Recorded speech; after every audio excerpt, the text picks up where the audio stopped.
లోకంలో అన్ని రకాల దాన ధర్మాలు అన్నీ ఉన్నాయి. ఎన్ని ధర్మాలు కల్పించుకున్నాడంటే తనను విడిచిపెట్టి తనను కన్సిడరేషన్లోకి తీసుకోకుండా ఏదైనా చేయమంటే ముందుంటాడు. ఎందుకు? అది చాలా సులభం మనిషికి. బయట ఎన్ని చెప్పినా సరే, ఎట్లాగైతే ఇప్పుడు ఎన్నెన్నో సాధించి లోకంలో గొప్పగా సాధించానని మనిషిగా తెలివైన వాడిని అనుకొని సృష్టికి తెలివైన అంశం నేననుకొని ప్రవర్తిస్తున్నాడో, అన్నిటిలో సాధించడానికి నిజానికి కష్టమే అవన్నీ సాధించాలని, కానీ సులభంగా చేయగలుగుతున్నాడు.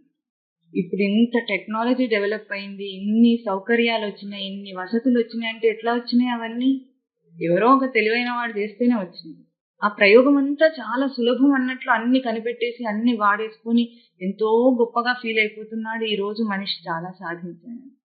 ఎందుకు? ఇంత కష్టమైనవైనా సరే, ఎంత కష్టమైన చదువైనా సరే చదువుకోగలడు.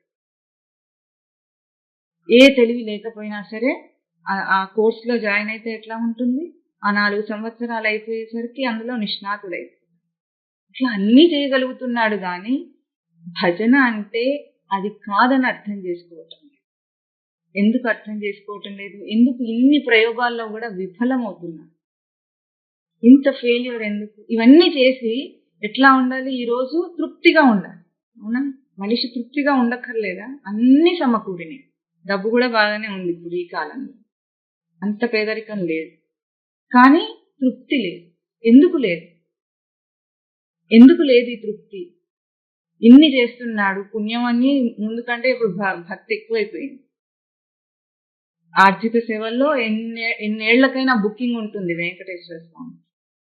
అదేదో శుక్రవారం రోజున వస్త్ర సేవ చేస్తారు, దానికి టికెట్ బుక్ చేసుకుంటే 50 సంవత్సరాలకు వస్తుందట. అప్పటిదాకా బుక్ అయిపోయింది. వీడు బతుకుతాడో లేదో తెలియదు.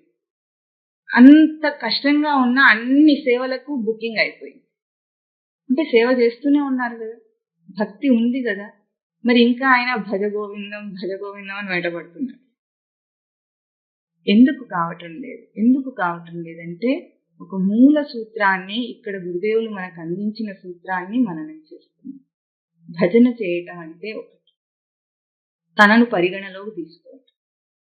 గోవిందుణ్ణి చేస్తావో దయ్యాన్ని చేస్తావో తర్వాతకి, ముందు భజన అంటే ఏమిటో తెలుసు. అంటే నువ్వు ఉండు, నిన్ను గుర్తించు, నిన్ను నిలుపు. ఇది భజించటం. ఇది సేవాయాం, భజ సేవాయాం ధాతువు చెప్తుంది.